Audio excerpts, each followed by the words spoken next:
Muy bien. Entonces, esperemos esos 5 minutitos para que podamos iniciar la clase.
Bueno, muy buenas tardes a todos.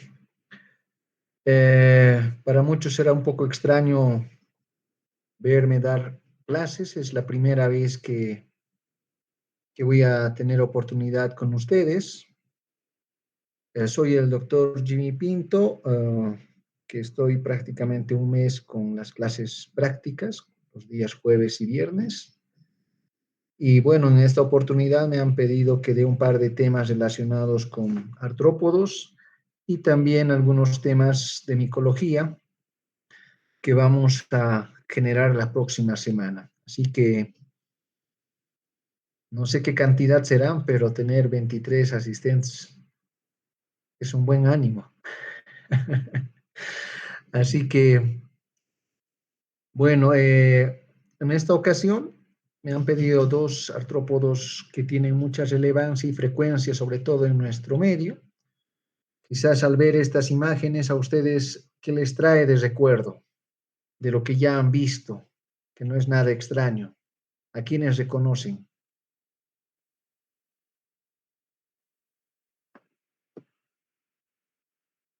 ¿Mm? ¿Alguien que quiera comentar? Chagas, doctor, Chagas, creo. Chagas, muy bien. Entonces, cuando nosotros vemos vinchucas, automáticamente, al menos los bolivianos, lo primero que pensamos siempre es en Chagas, ¿sí? Porque este es el vector transmisor que representa esta enfermedad y a veces nosotros la catalogamos como la perversa, pero en realidad yo me pregunto, ¿quién de nosotros viviría sin comer? ¿Quién no hace un esfuerzo para poder alimentarse del día a día para sobrevivir? Todos, ¿verdad? Todos estamos en ese trajín. Entonces, muchos de estos insectos lo que hacen es eso, alimentarse para sobrevivir y perpetuar la especie. Esa es la meta más grande que tiene el ser vivo, ¿no?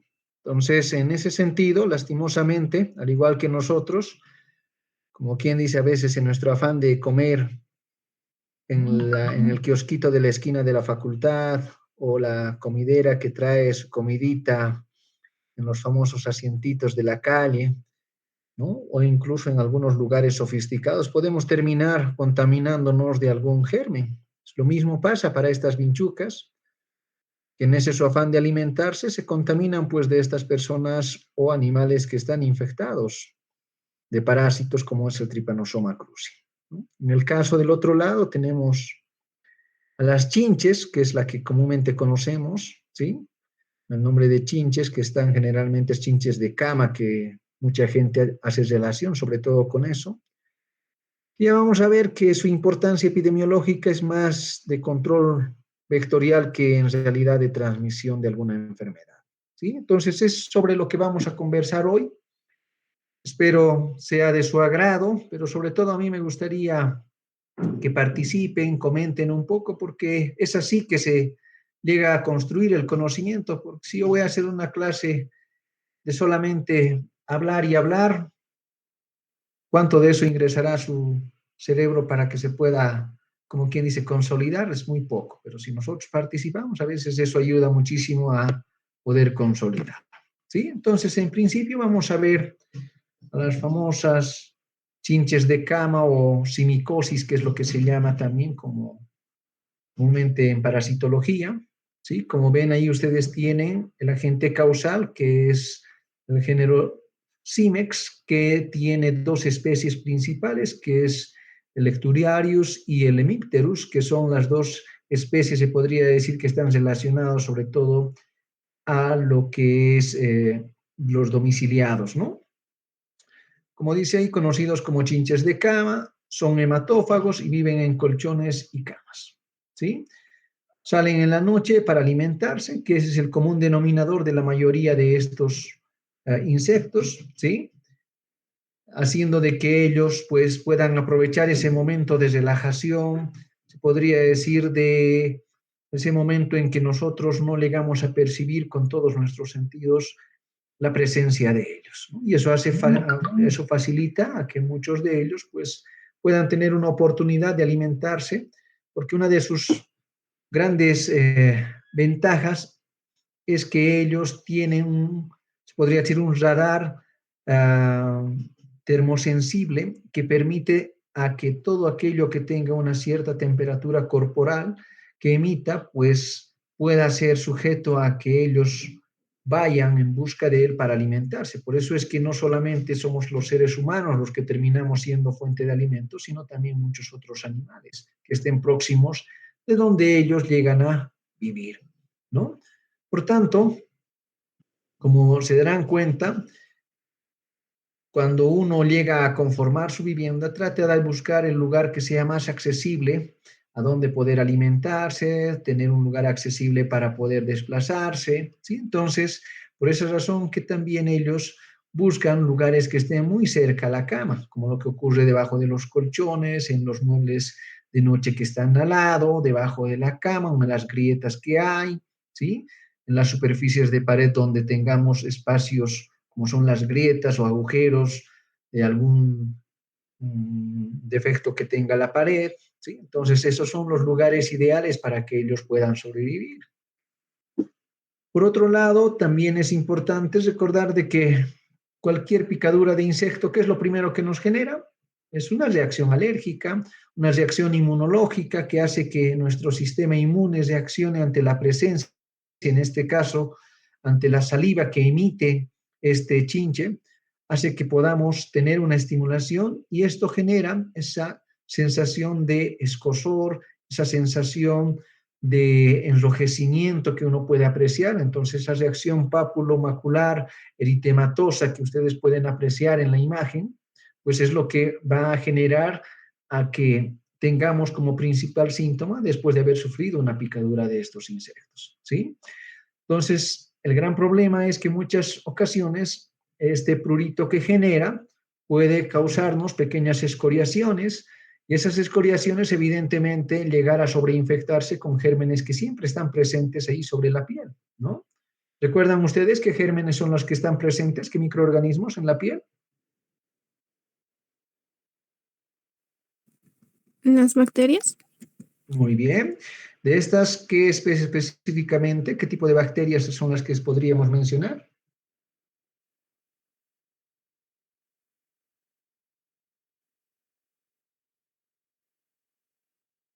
¿Quiénes son los que más están aquí dentro de las bacterias?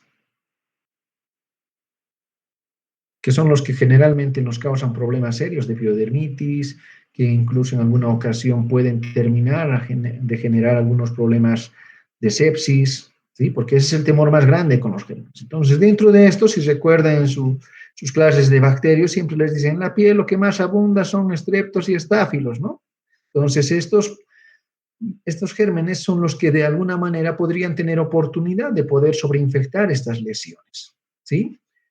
Por tanto, es importante tener que orientar cuando nosotros hagamos algún manejo para esta picadura de insectos, que vayan orientados siempre en ese sentido de evitar estas complicaciones, ¿sí?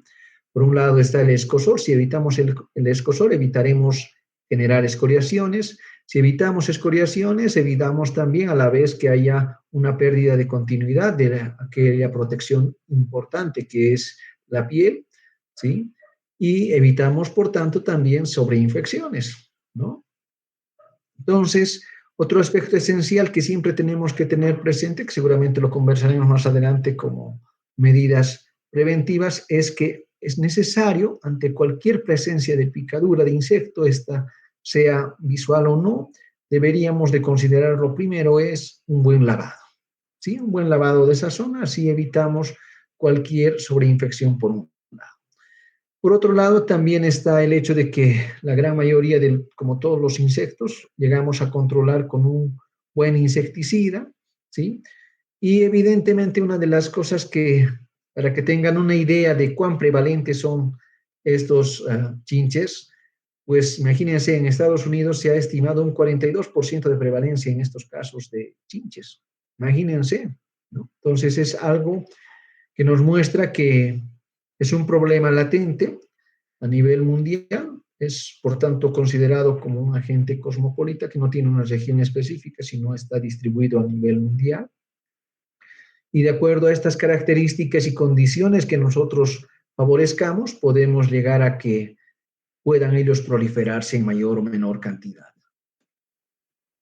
Como ven ahí en la imagen, este chinche así, como pueden apreciar, tiene un diámetro que puede variar de 3 a 5 milímetros, por tanto no son demasiado grandes, apenas los vamos a poder visibilizar. Imagínense si el adulto mide eso, los estados ninfales son mucho más pequeños, que por lo general están entre el milímetro, milímetro y medio, de acuerdo al estadio, ¿sí?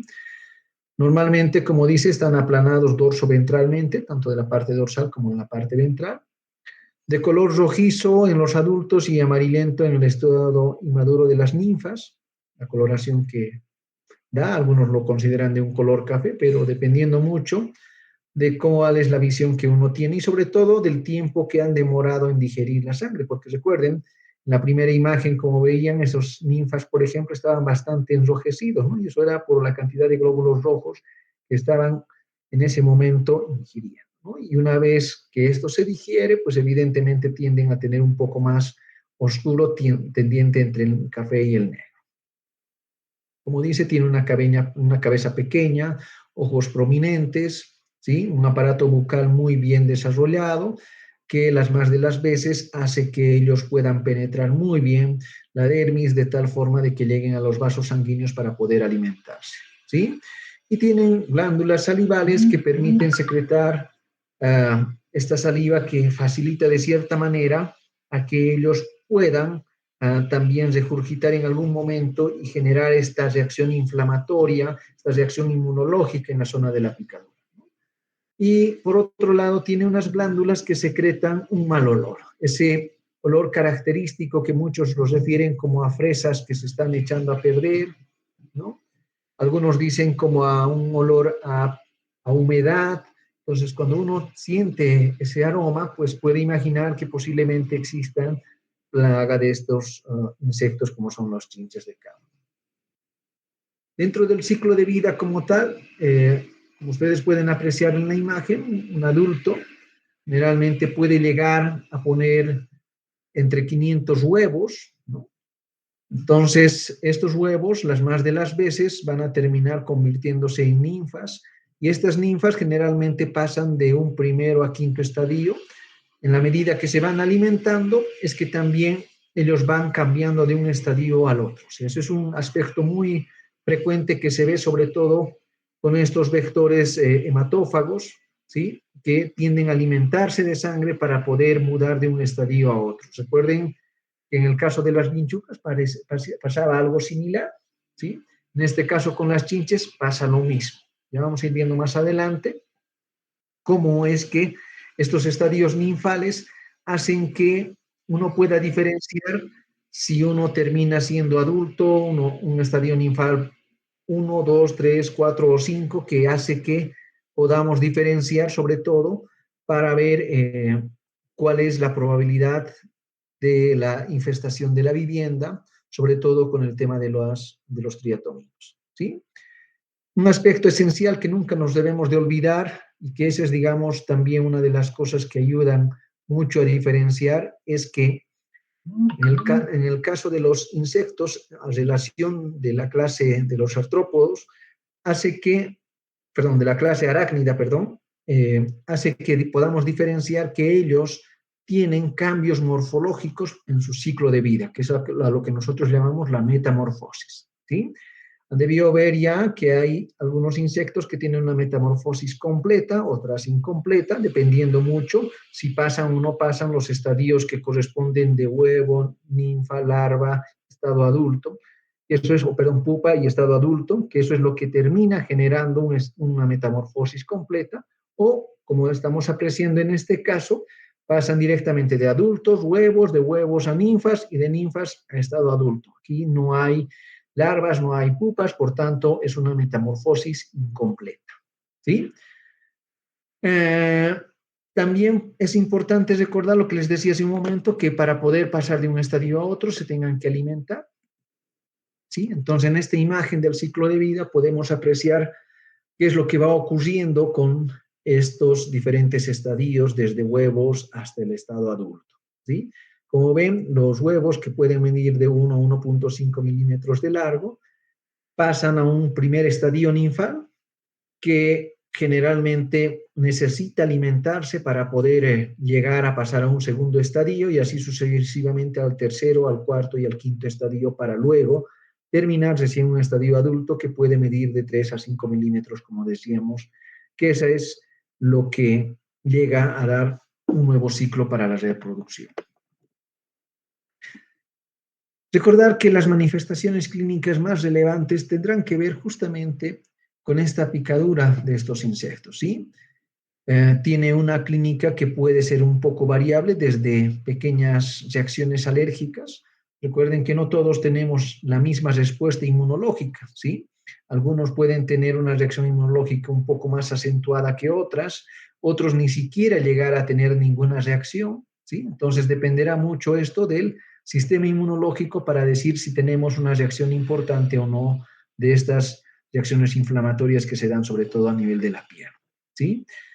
Lo característico es que evidentemente haya un sitio de picadura. Este sitio de picadura forme estas pequeñas pápulas eritematosas con prurito esporádico, ¿sí? Por otro lado, también puede aumentar este prurito en la medida que exista o no esta reacción inmunológica y generar estas escoriaciones que ustedes pueden apreciar en la piel de este antebrazo, por ejemplo, ¿sí? Y esto evidentemente puede llevar también a estas sobreinfecciones bacterianas que son las que terminan complicando con problemas de piodermitis o en algunos casos incluso en formas un poco más severas como son las sepsis, ¿sí? Hay que tener en cuenta también que en algunas ocasiones uno puede apreciar que muchas de estas chinches pueden hacer sus deyecciones defecatorias en la ropa y esa es otra forma de poder ver si están o no presentes en la cama, ¿sí? El manejo está orientado específicamente a poder hacer, primero, un control más que nada sintomático, ¿sí? ¿Qué significa que tenemos que controlar entonces? ¿Mm? ¿Qué tendríamos que controlar? Si es un manejo La- sintomático.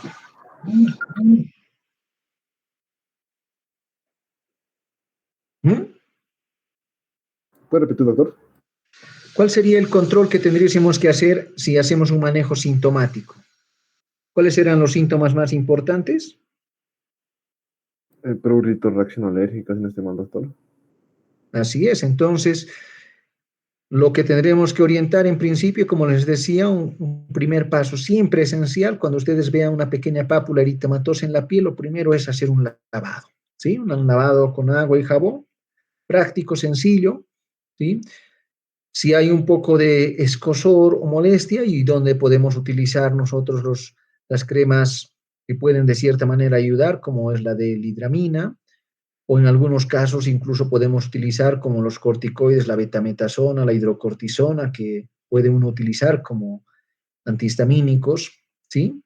Adicionalmente, también puede uno utilizar en alguna ocasión antihistamínicos sistémicos como son la clorferinamina, la cetiricina, la difenhidramina, que uno puede tomar por vía oral y hacer que reduzca de cierta manera esta reacción alérgica, ¿sí? También en algunas ocasiones podríamos orientar a tener en cuenta si no hay cuadros de sobreinfección, o sea, el tratamiento, si tenemos casos de piodermitis, por ejemplo, habrá la necesidad de orientar un tratamiento con antibióticos que sobre todo vayan orientados a esos gérmenes que hemos mencionado hace un momento, ¿sí? El estreptoestáfilo, que son los que más están presentes en la piel y por ende será necesario controlar con antibióticos que tengan por lo menos una buena sensibilidad para estos gérmenes. En algunas ocasiones, el tratamiento también estará orientado, desde luego, a hacer el control adecuado de las plagas de chinches, ¿sí? Y en ese sentido, habrá la necesidad de enfocar la eliminación con insecticidas, ¿sí? Son bastante sensibles, no hay tendencia a ser muy resistentes, podemos utilizar, o como los que hoy en día se utilizan, la alfa-cipermetrina, ¿sí? Que son estos piretroides que no son tan tóxicos para el ser humano y que además se pueden utilizar justamente en ambientes como ocurren en estas habitaciones o las camas, que desde luego hay que tenerlos ventilados por unas 12 a 8 horas para poder evitar de que tengamos algún problema de una reacción alérgica, que es la que se puede también generar, o un problema de irritación ocular o problemas de dermatitis que en algunas ocasiones pueden generar estos insecticidas. ¿Sí? Y lo más importante es que se podría decir, este insecto no está relacionado con la transmisión de ninguna enfermedad. Han habido algunos estudios que han querido, de cierta manera, relacionar con el tema de la hepatitis B o con lo que ocurre con el tema del Trypanosoma cruzi de la enfermedad de Chagas, ¿sí? Pero aún haciendo estudios aún laboratoriales en ratones, no han tenido, digamos, ese efecto que hubieran esperado de que sí llegue a transmitirse. Por alguna razón, no llegan a cumplir parte de su ciclo y no son, se podría decir, una fuente de infección para transmitir estas enfermedades. Así que, en este caso, con las chinches de cama, lo más importante es hacer un buen control de la plaga y, por otro lado, hacer un buen manejo sintomático para evitar las sobreinfecciones, que eso es lo que más tiende a complicar la salud en los que llegan a ser picados. Entonces, eso en cuanto a lo que son los chinches o los símex, que se les llama también. Ahora veremos entonces esto que nosotros sí conocemos y que sí requiere tenerle un poquito más de cuidado, porque como ustedes mencionaban a un inicio, este es el vector transmisor de la enfermedad de Chagas, denominado Trypanosoma cruzi, que es el agente causal, ¿no? Entonces, este vector es muy frecuente en nuestro medio. Hasta hace unos 20 años atrás se estimaba que la población cochabambina estaba infestada entre el 30 al 60%, dependiendo de las zonas, desde luego, que gracias a las medidas de control vectorial se han logrado, como quien dice, llegar a controlar muchísimo el tema de la infestación de viviendas, pero aún así, quizás alguno de ustedes ha tenido todavía la oportunidad de ver, al menos en estas épocas de agosto, septiembre, octubre, cuando hay estas épocas de viento, donde ellos tienen también, por otro lado, la parte silvestre, no solamente la parte domiciliada, donde nosotros podemos apreciar en las casas, sino también está en la parte silvestre, donde gran parte de ellos todavía en estas zonas donde no hay buena invasión de las viviendas humanas, continúan estando presentes en las madrigueras de las comadrejas, de lo que son los conejos silvestres, los zorros, ¿sí? Sobre todo alrededor de nosotros, si nosotros apreciamos en Cochabamba, estamos rodeados de unas cordilleras que hacen que, de cierta manera, sean los lugares donde ellos aún tienen su hábitat natural. Entonces, en estas épocas de viento, ellos empiezan a planear. Pese a tener alas, ellos no vuelan, lo que hacen es un planeamiento, ¿no? Eso es otra de las cosas que hace que uno pueda apreciar principalmente a estas vinchucas en estas épocas de viento. Entonces, los triatominos o vinchucas, como comúnmente nosotros lo conocemos, son una subfamilia de insectos de la familia Reduidae, del orden Hemiptera. ¿Qué significa cuando hablamos de Hemiptera? ¿Alguien recuerda? ¿Que consume sangre, tal vez, algo así? No, eso es hematófaga, Hemiptera. Hemi, ¿qué significa? Medio. Eso. Y tera,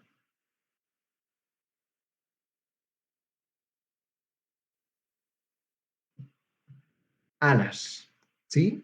Entonces, cuando hablamos de hemípteras es como que tuvieran medias alas, o sea, alas acortadas o alas rudimentarias, a eso hace referencia, ¿sí?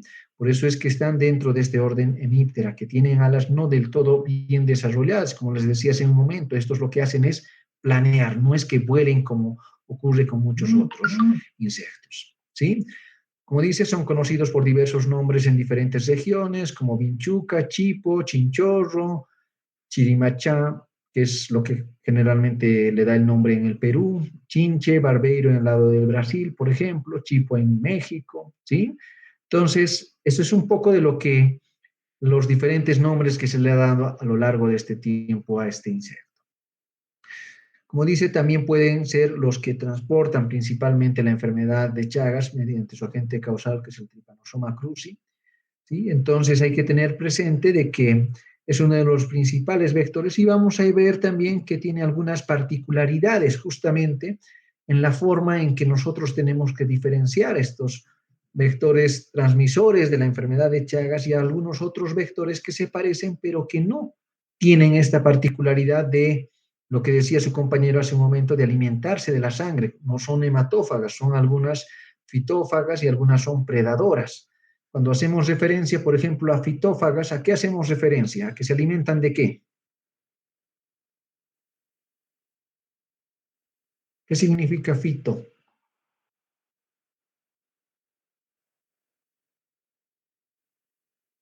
¿Mm?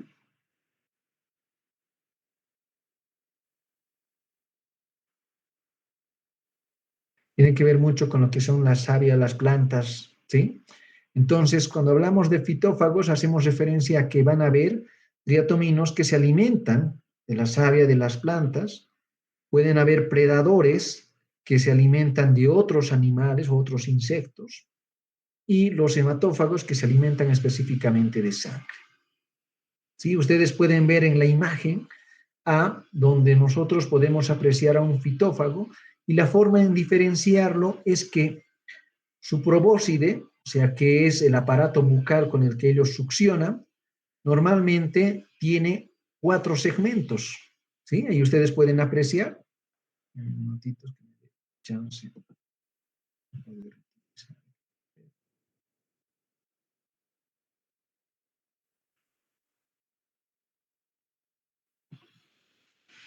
¿Sí? Aquí ustedes pueden apreciar que tenemos 4 segmentos. 1, 2, 3, 4 segmentos. ¿Sí? En cambio, en los predadores que se alimentan de otros insectos, tienen solamente 3 segmentos. 1, 2 y 3 segmentos. ¿Sí? O sea, el aparato bucal o probóscide que nosotros llamamos tiene esa segmentación. ¿Sí? Lo mismo ocurre en lo que son los hematófagos. También tienen los 3 segmentos, pero si ustedes aprecian, hay 2 cosas que pasan entre los predadores y los hematófagos.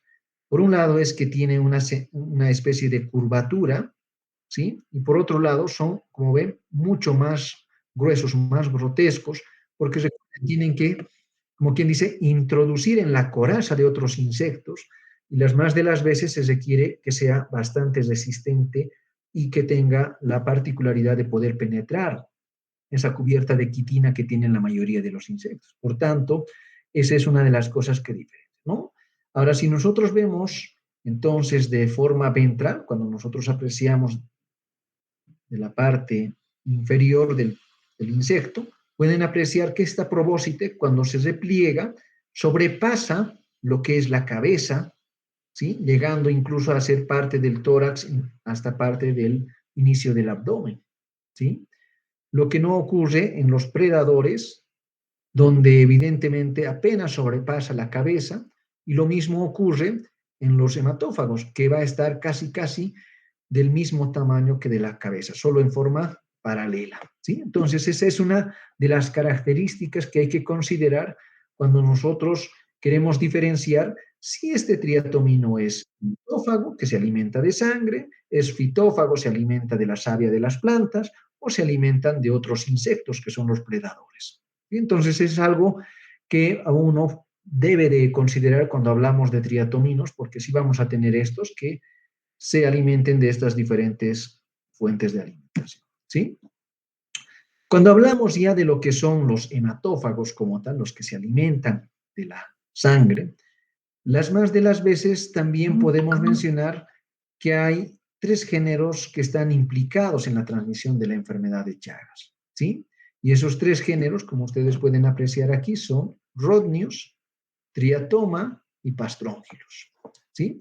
Estos están bastante ampliamente distribuidos en todo lo que es el continente americano, porque recuerden que son los que de cierta manera están relacionados como países endémicos, ¿sí? Que tienen el problema de Chagas, pero seguramente en la clase de Chagas, cuando han llevado, han visto que hoy en día no solo el continente americano es el que tiene este problema, sino hoy en día se habla de una enfermedad globalizada, donde ya estos gérmenes han ido más allá de nuestras fronteras como continente y se puede decir que está ampliamente distribuida en todo el mundo, ¿sí? Como parte importante es recordar que uno de los primeros que ha descrito de cierta manera la presencia de estos insectos es justamente en el siglo XIX Charles Darwin, que dentro de esos viajes que realizó al continente americano reportaba sobre la presencia de este insecto que aparecía de noche y que le picaba y que se alimentaba de sangre, ¿no? Y que además veía esa particularidad de que se llenaban tanto su abdomen que defecaban en el sitio de la picadura, ¿no? Entonces son esos pequeños datos que ya mostraba que tenía relación con el tema de alimentarse de sangre y que había la presencia de esto, al menos en las viviendas donde uno se alojaba.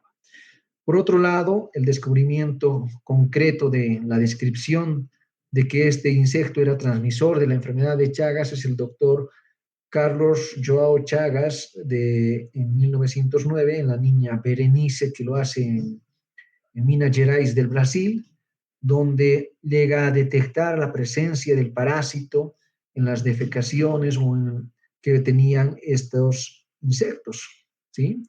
Y evidentemente los géneros, como les mencionaba hace un momento, que están relacionados con la transmisión del Trypanosoma cruzi son justamente estos tres géneros que hemos mencionado, ¿sí? Rhodnius, Triatoma y Pastróngilos.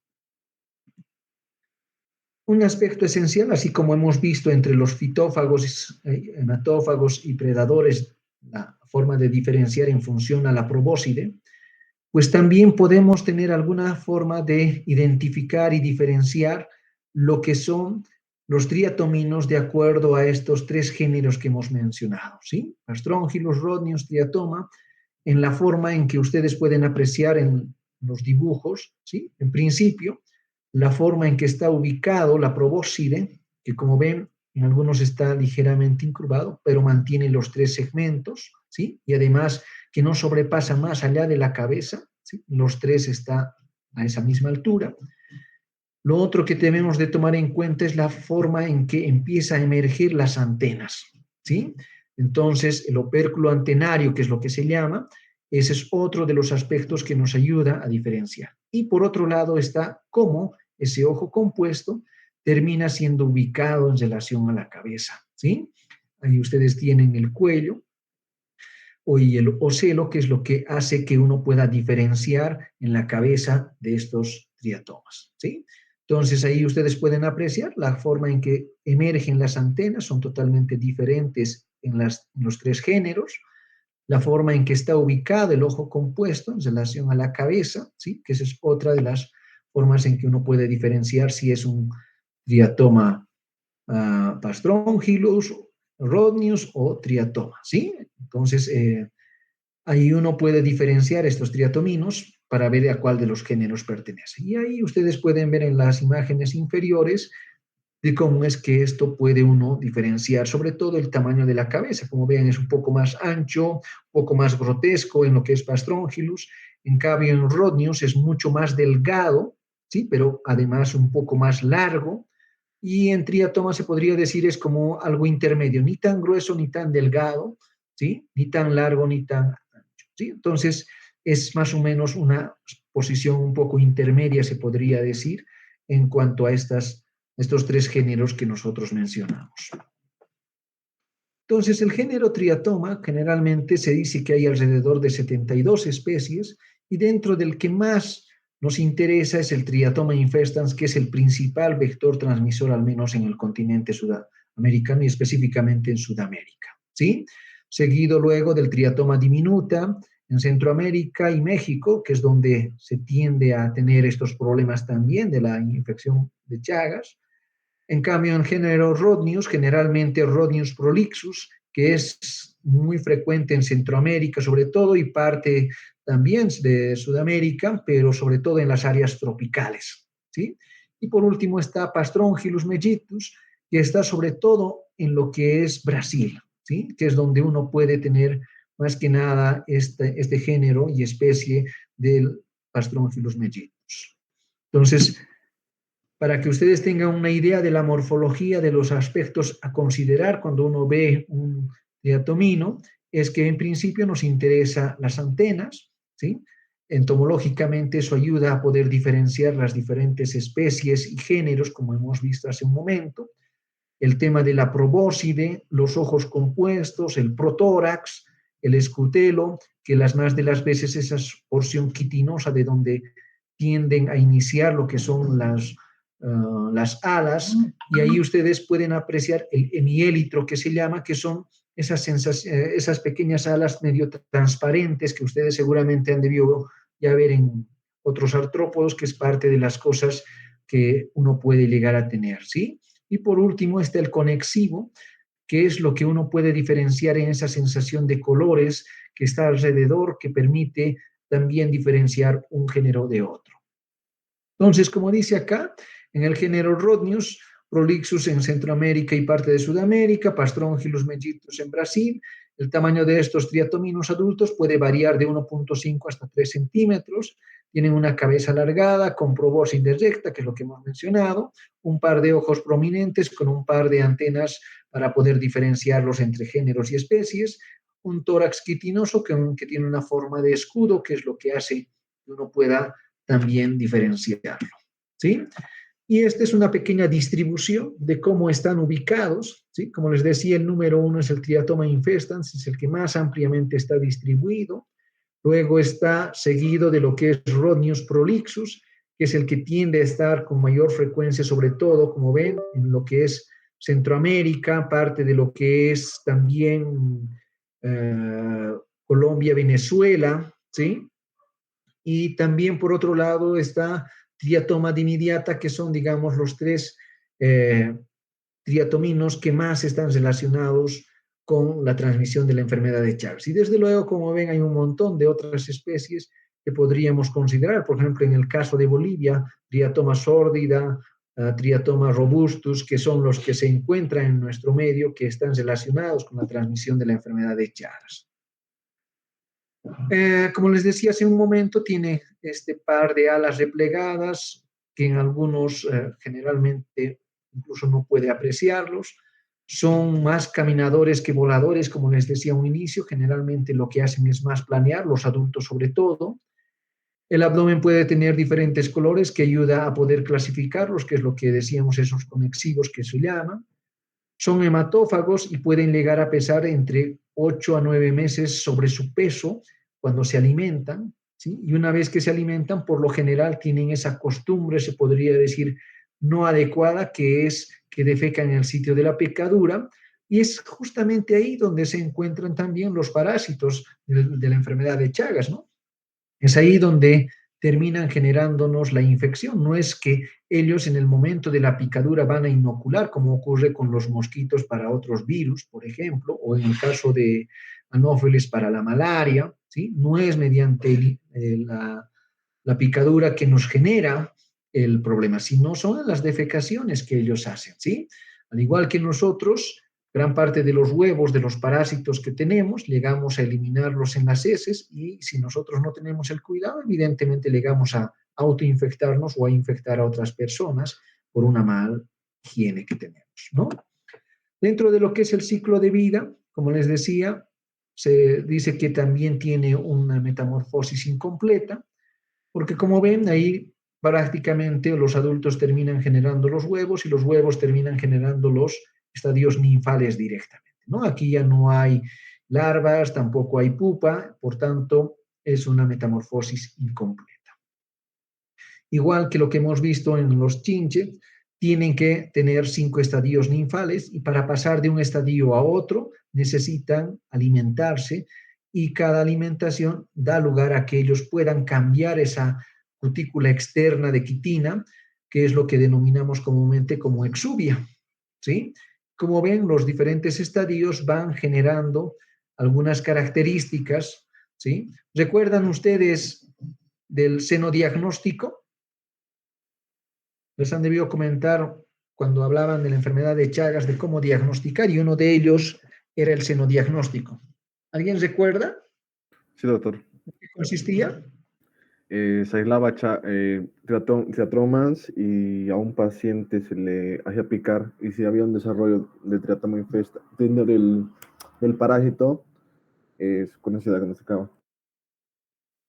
Así es. Recuerdan entonces que los estadios ninfales que se utilizan para el senodiagnóstico son estos cuarto y quinto estadio, ¿sí?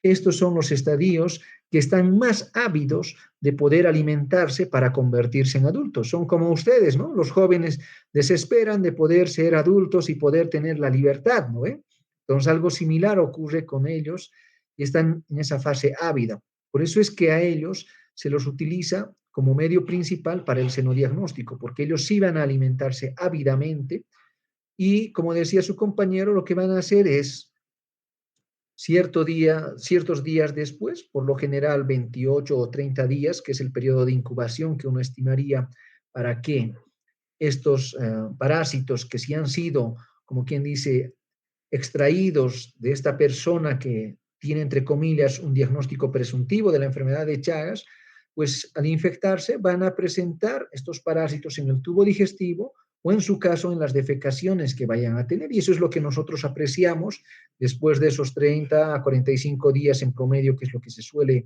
esperar, para poder apreciar la presencia o no de estos parásitos. ¿Sí? En eso consiste el senodiagnóstico. Entonces, son estos cuarto y quinto estadios ninfales son los que se utilizan para hacer el senodiagnóstico.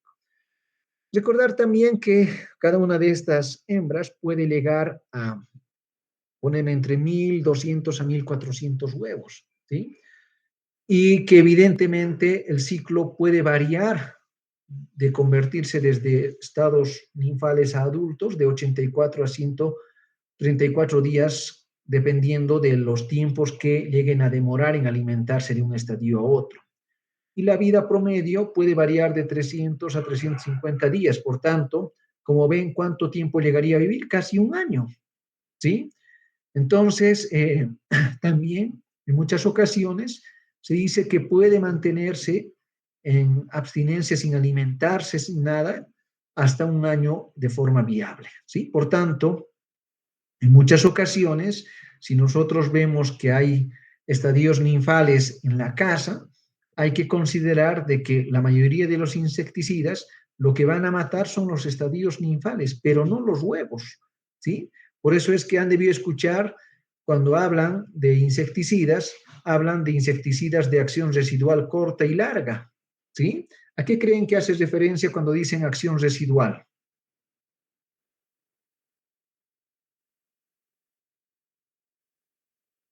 ¿De qué va a quedar después de la fumigación los químicos, tal vez? Así es, como dice, ¿no? Residuo, un residuo que todavía tenga esa acción de poder eliminar a los que entren en contacto con él, ¿sí? ¿Recuerdan ustedes cuánto tiempo es la acción residual que tienen los insecticidas que utiliza, por ejemplo, el programa de Chagas? ¿Para cuánto tiempo creen que dura un fumigado de la vivienda? Un rociado en realidad es el término correcto.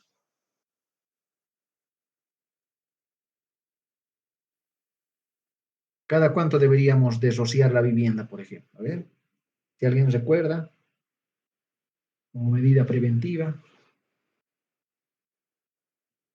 ¿Mm? Se dice que puede ser de 6 a 8 meses para lo que son los piretroides, ¿sí? Lo que utiliza actualmente el Programa Nacional de Chagas es la alfa-cipermetrina. Y también puede ser de 4 a 6 meses para lo que son los carbamatos, como es el Bendiocart, por ejemplo, ¿sí? Que esos son los dos insecticidas que utiliza ampliamente el Programa Nacional de Chagas para el tema de control vectorial. Y claro, esta acción residual es lo que de alguna manera puede garantizar de que por lo menos en ese tiempo los huevos que vayan a eclosionar van a seguir generando a que estos estadios ninfales entren en contacto con lo que son los insecticidas y terminen muriendo, ¿sí? Lo que se llama el efecto de volteo. Entonces, el ciclo de vida, al igual que en las chinches, parte de lo que son los huevos, que va, como dice aquí, en promedio puede pasar de un estadio a otro, de 28 días, 30 días más o menos, de huevos a un estadio ninfal 1, de un estadio ninfal 1 a 2, puede variar entre unas 3 semanas, del 2 al 3 puede variar otras 3 semanas, del 4 al 5, como ven, ya varía un poquito más, puede demorar 4 semanas, y del 4 al 5 las más de las veces puede ser un poquito más de 5 semanas, ¿sí? Por no decirles que podrían ser hasta incluso 6 semanas, ¿no? Ya cuando estos estadios de quinto a adultos, evidentemente, como ven, eso puede durar más o menos alrededor de 7 semanas, 6 a 7 semanas, que eso evidentemente hace que puedan demorar un poco más en tener que transformarse en adultos y esto sucesivamente volver a multiplicarse de ser necesario, ¿sí? Entonces, como ven, todo este ciclo puede aparentemente durar desde 186 días más menos 12 días. Esa es, digamos, la desviación estándar que se puede generar. Entonces, dentro de lo que es la patogenia, igual que con cualquier otro insecto, lo más importante que hay que tener presente es que en el sitio de la picadura igual se puede generar un pequeño rash cutáneo que genera una reacción inflamatoria y si además en esa zona ha habido ingreso del parásito, es ahí donde cambia la figura, ¿sí? Como dice, son vectores transmisores de la enfermedad, perdón, del parásito Trypanosoma cruzi, causante de la enfermedad de Chagas. Por lo general, las ninfas son vírgenes. ¿Eso qué significa? Que no están infectados del parásito hasta que no se alimenten de alguien que tenga realmente el parásito, ¿sí? Recuerden que los que se hacen estos xenodiagnósticos, por ejemplo, lo que hacen es, primero agarran estos estados adultos de las vinchucas, tienen a los huevos y de esos huevos, en la medida que van eclosionando, van alimentándolos con aves de corral, ¿sí? Específicamente las galinas, ¿sí? Y estas galinas son refractarias para el Trypanosoma cruzi, por tanto no llegan a desarrollar, ¿sí? Entonces, al alimentarles de un estadio a otro, hacemos de que ellos puedan madurar, o perdón, ir cambiando de un estadio a otro sin tener que estar infectados. Por eso es que los cuartos y quintos estadios ayudan muchísimo a aclarar el panorama porque ellos todavía no han llegado a tener la enfermedad o el parásito, ¿sí? Entonces, esa es una de las características, ¿sí? No todas las ninfas van a tener ya de hecho el parásito y evidentemente dependerá mucho de la fuente de alimentación para llegar a infectarse o no. Por lo general son silvestres que pueden domiciliarse. ¿Qué significa esto? De que gran parte de los triatominos se encuentran en las zonas silvestres. ¿Qué significa? Que en estas zonas donde no están todavía habitadas por las personas, en zonas periurbanas, por ejemplo, va habiendo un crecimiento demográfico y este crecimiento demográfico hace que primero espantemos su fuente de alimentación, que son los animales silvestres, y en ese su afán de, como quien dice, de no poder desplazarse al igual que sus fuentes de alimentación y rehuir, pues ellos terminan buscando a quienes habitan en ese nuevo lugar, que somos nosotros de forma accidental, ¿sí? Y en ese afán a veces dan lugar a que muchas de estas personas pueden tener la infección o en algunos casos algunos animales silvestres también tienen el Trypanosoma cruzi, como lo que ocurre con estos conejos silvestres sobre todo, ¿sí? Con lo que son las comadrejas, los marsupiales, que de cierta manera son también animales que están infectados del Trypanosoma cruzi y por ende pueden llegar a infectar a estos triatóminos. Su principal fuente de infección son los conejos, como dice, silvestres, marsupiales, zorros. En los domiciliados, los animales domésticos como conejos, perros, son los que más tienden a ser fuente de alimentación y desde luego las aves de corral, ¿sí? Como ustedes pueden apreciar aquí en la imagen, este es un gallinero donde ahí todavía se puede apreciar el huevo, ¿sí? Y si evidentemente están dentro de estos adobes, piedras amontonadas, donde ellos tienen grietas, espacios oscuros, ¿no? Como ustedes pueden apreciar en la imagen inferior, donde lo que van a buscar es, primero, un lugar que sea caliente. Las grietas evidentemente les protegen del viento, del frío, y además que esté oscuro, ¿sí? Que eso favorece a que ellos puedan, como quien dice, tener un hábitat adecuado para vivir, ¿sí? Y durante la noche salir de esas zonas para buscar su alimento mediante sus termorreguladores, ¿no? Entonces, el ciclo que ustedes de transmisión de la enfermedad de Chagas, que ya lo conocen, que no es necesario redundar, pero recordar simplemente de que es importante de que para que uno pueda llegar a tener la enfermedad no es por la picadura, esa es una primera cosa crucial a entender. La segunda cosa es que no todas las vinchucas llegan a tener el parásito del Chagas. Hoy en día, por ejemplo, de lo que nosotros llamamos el famoso índice TT, que es la infección del triatomino por Trypanosoma cruzi, vemos de que alrededor de 5 a 10 vinchucas de cada 100 son las que están infectadas de Trypanosoma cruzi, o sea que el 90-95% hoy en día ya no tienen el parásito, ¿sí? Entonces, esa es una buena noticia en el sentido de que no todas las vinchucas tienen chagas, por un lado, y por otro lado está el hecho de que también en la medida en que nosotros reduzcamos la prevalencia de la enfermedad, pues habrá menos probabilidad de que ellos se sigan infectando. Recuerden que los síntomas más importantes relacionados con la enfermedad de Chagas, cuando esto llega a darse, son los famosos signos de Romaña masa, el chagoma de inoculación, ¿sí? Que son los que tienden a manifestarse, podría decir, de forma casi patognomónica, de decir de que ha sido infectado por el parásito, ¿sí? Su principal síntoma es el prurito que genera por la picadura, como cualquier otro insecto. La zona de ingreso del Trypanosoma cruzi puede generar en el chagoma de inoculación o el signo oftalmoganglionar de Romaña masa, que es lo característico, ¿sí? Del edema bipalpebral, el ganglio preauricular, ¿sí? Que las más de las veces, ¿cuánto tiempo dura este signo de Romaña masa? ¿Quién se recuerda? 3 meses, no sé, creo. No, 21 a 28 días, ¿sí? 3 a 4 semanas. Y después de ese tiempo termina el chagoma de inoculación, 2 semanas y termina desapareciendo, ¿no? Así de forma, así como ha aparecido, también desaparece, ¿no? Y lo más importante a hacer diagnósticos diferenciales son con los problemas de conjuntivitis bacteriana sobre todo. Las más de las veces este tipo de inflamación bipalpebral no ocurre en una conjuntivitis, las más de las veces es unilateral, también unipalpebral, ¿sí? Y va a haber supuración, lo cual no es muy frecuente en este tipo de edemas, por ejemplo, ¿no? Dentro del control, lo que más nos interesa son las medidas que estén orientadas al control vectorial, mejoramiento de viviendas, el rociado de viviendas con los insecticidas que tenga una buena acción residual, ¿sí? ¿Por qué necesitamos hacer un rociado con estos equipos y no hacer, por ejemplo, con los clásicos equipos de rociado que hay en la venta del mercado? ¿Cuál creen que es la razón por la cual hay que utilizar estos presurizados? ¿Mm? A ver, ¿a quién se le ocurre? ¿Por qué tenemos que necesariamente ubicar a los técnicos que tengan el rociado y no irme a comprar? Porque seguramente muchos de ustedes, si van a estas agropecuarias y piden alfamos, que es alfa-cipermetrina, les van a vender, ¿sí? Les van a vender.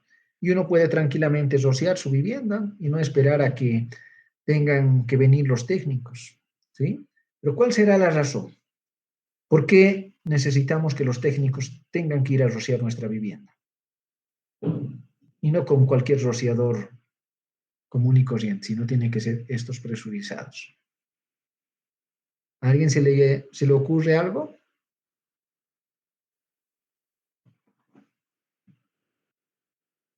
Tal vez para que, ¿Nadie? tal vez para que penetre mejor la superficie, está el doctor, para que haya ese efecto residual. Correcto, ¿sí? La acción residual. O sea, a una mayor presurización, evidentemente vamos a tener una mejor penetración del insecticida y eso va a darle ese carácter residual para tener el efecto que nosotros esperamos de esos 6 a 8 meses. ¿Sí? Esa es la importancia más resaltante de utilizar estos equipos y que sean los técnicos. Por otra razón, o sea, la otra razón es que ellos hacen una dilución correcta, la distancia y, por otro lado, la forma en que ellos tienen que hacer este asociado. No tiene que ser algo muy rápido ni muy mecánico, tiene que ser a una cierta velocidad, a una cierta distancia de la superficie que permita tener estas particularidades para tener esa acción residual. ¿Sí? Muy bien.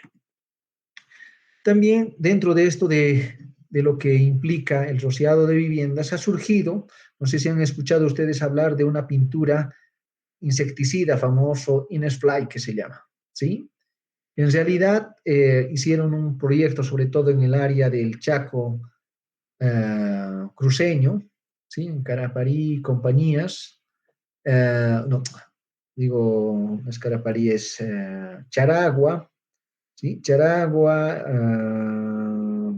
¿qué más hay ahí? Hay un sectorcito más que está en la parte del Chaco de Cruceño, que es donde en realidad han probado esta pintura, Fly, que aparentemente lo que hacía, aparte de generar la muerte de algunos insecticidas, perdón, de algunos de los insectos, también generaba un efecto teratogénico en los huevos que vayan a eclosionar de estas hembras que han entrado en contacto con esta pintura, ¿sí? Que decían que era más como un control biológico, aparte de ser un control vectorial como tal con el insecticida. Entonces, se ha hecho un par de estudios, pero no ha sido del todo, digamos, efectivo en el sentido de que la teratogenicidad que ellos esperaban no ha sido demostrado fehacientemente de que ocurra así.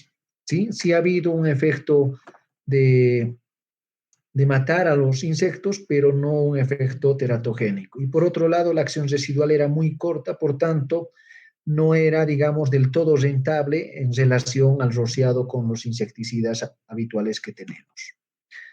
Esto un poquito para que tengan una idea de lo que ha ido pasando a través del tiempo entre lo que era los años 99 al 2005 y posteriores a la del 2018, donde la infestación ha ido cambiando. Si ustedes se fijan en el mapa, evidentemente la gran región de lo que son los valles sobre todo, ¿sí? Estaban infestadísimos de triatominos.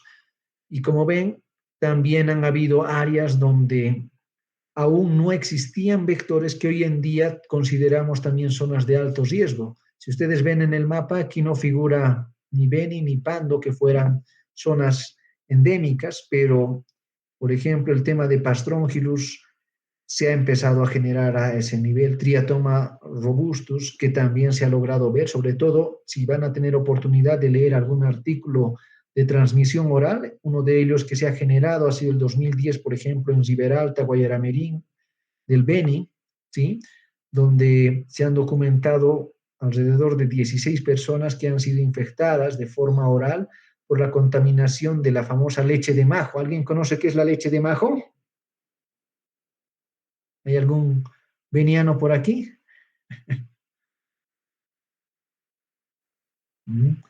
La famosa leche de majo es ese, se puede decir, ese jugo de esas palmeras que ellos hacen y que evidentemente lo distribuyen en la mañana, sobre todo, como una savia que es bastante agradable, tiene esa particularidad así medio lechoso, por eso lo llaman la leche de majo, y que lastimosamente al no haber una buena higiene, pues ha dado lugar a que estos tengan la contaminación y que por transmisión oral hayan habido casos de chagas en esta región, ¿sí? Y eso ha sido descubierto porque ¿cuál es, digamos, el parásito más frecuente en estas zonas? Que presenta fiebre, malestar general. ¿Qué parásito han visto con esas características? Y que se hace el diagnóstico igual por gota gruesa y gota fresca, extendido. ¿Malaria? Malaria, ¿sí? Entonces, gran parte de los técnicos de la zona del Beni, Pando, están bastante capacitados y diestros en la detección del plasmodium. Pero cuando vieron que no era un plasmodium lo que vieron en un extendido, dijeron esto no es malaria. Entonces reportaron al sistema y bueno, ahí el bioquímico reconoció de que era un Trypanosoma cruzi, ¿sí?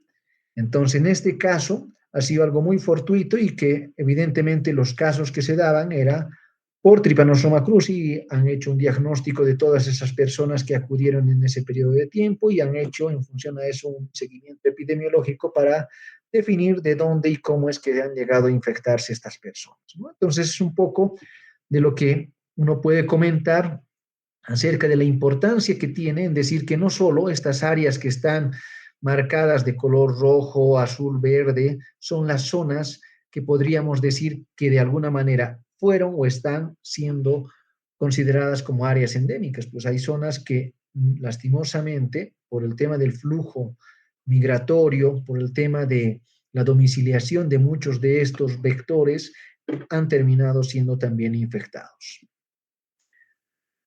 Esto es un poco más de lo que les mencionaba, ¿sí? Ha habido zonas, evidentemente, que tienen algunos municipios que han llegado a hacer un control vectorial. Miren, por ejemplo, lo que les decía, ¿sí?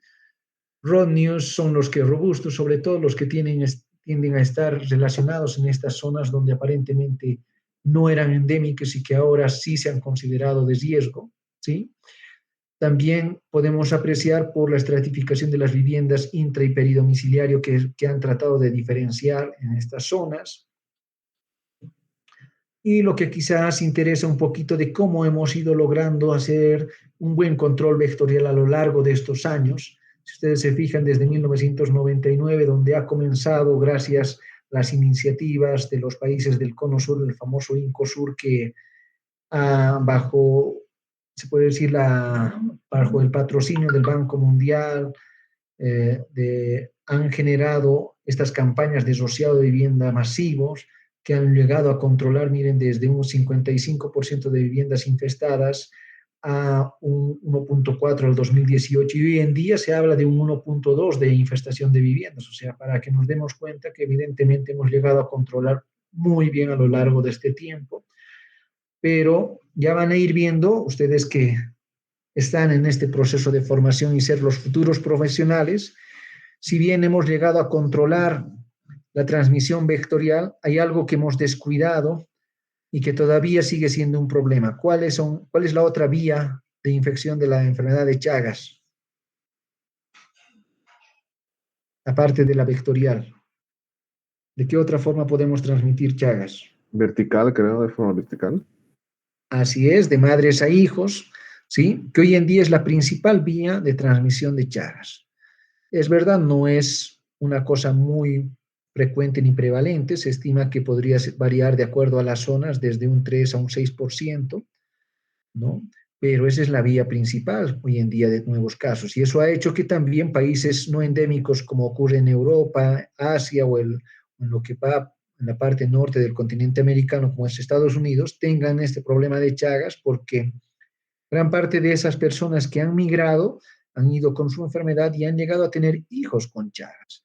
Y es su sistema de salud evidentemente no ha podido reconocer, ver cómo solucionar y se ha visto obligado a tener que aprender de nosotros, ¿no? Y en ese sentido han debido escuchar muchos proyectos que se han empezado a generar, al menos en Bolivia, para poder conocer y poder manejar la enfermedad de Chagas, así como está ocurriendo con el tema de la tuberculosis, por el problema del VIH que ha generado problemas de inmunodeficiencia y esto ha generado la reactivación, se podría decir, de esta enfermedad que aparentemente estaba controlada como era la tuberculosis.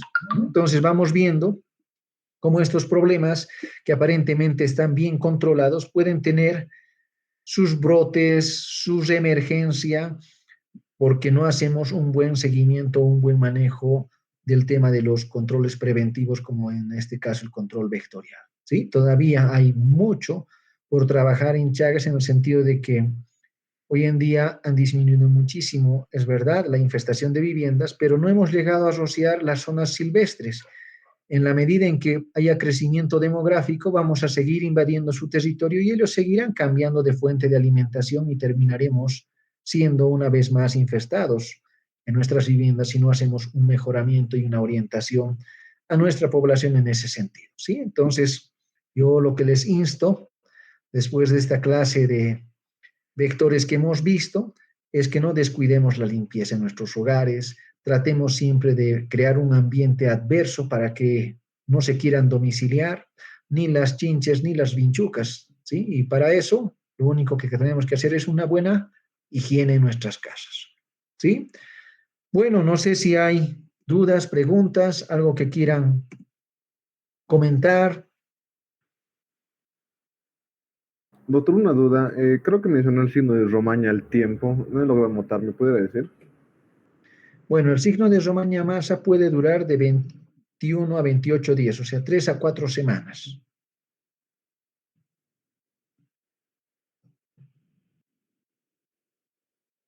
Tengas, doctor. Muy bien. ¿Alguna otra duda, pregunta?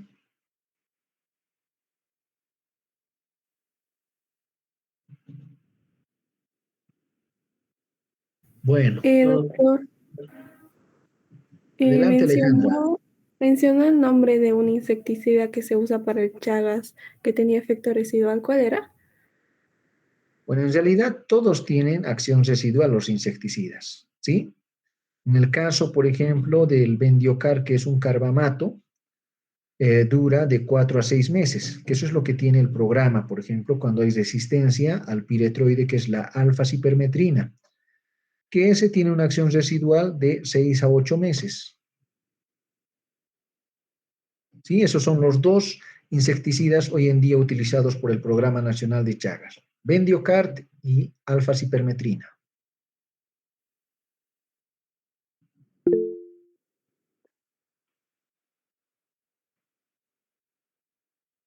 ¿Alguna otra pregunta?